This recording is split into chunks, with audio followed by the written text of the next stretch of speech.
ښځه وایي خاوند مې مسافر شو او زه داسې ناروا کارونو ته مجبوره شم. که تاسو دا واقعه اوریدل غواړئ چې دغه ښځې سره نور څه شوي دي او ښځې څه ویلي دي، نو دا ویډیو تر اخره وګورئ چې تاسو په خپله د هغې خبرې واورئ.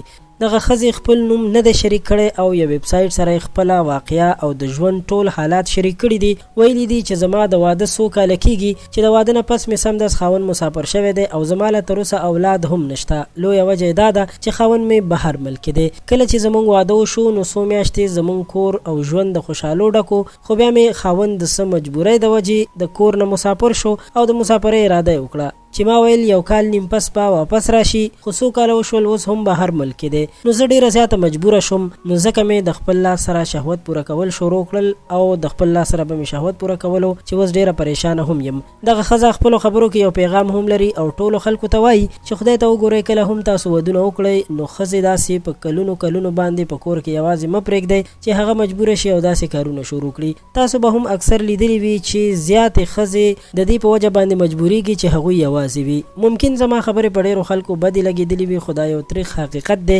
الله تعالی دې زموږ په ټولنه او خلکو باندې رحم وکړي چې په ښځو داسې ظلم نه کوي، ځکه چې دا یو قسم ظلم هم دی چې خلک یې ښځو سره کوي چې واده وکړي او بیا ښځې داسې پرېږدي د پیسو ګټلو لپاره خپل هر څه خراب کړي، د کور ماحول ورسره هم برباد شي او اکثره وخت خو چې سړی د کور نه په کلونو کلونو بهر وي نو بچي ورسره هم بېلارې شي. کومو ګناهونو کې چې ښځه اخته وي نو واقعا چې سړی به هم ورسره په دې ګناه کې شریک وي، ځکه چې ښځه د خاوند د لاسه دغه ګناه کوي. د ویډیو د کتلو مو ډېره مننه کوم. امید لرم چې په دې پیغام باندې به تاسو پوه شوي یئ. زموږ چینل در سره هم سبسکرایب کړئ. خوشحاله او بریالي اوسئ.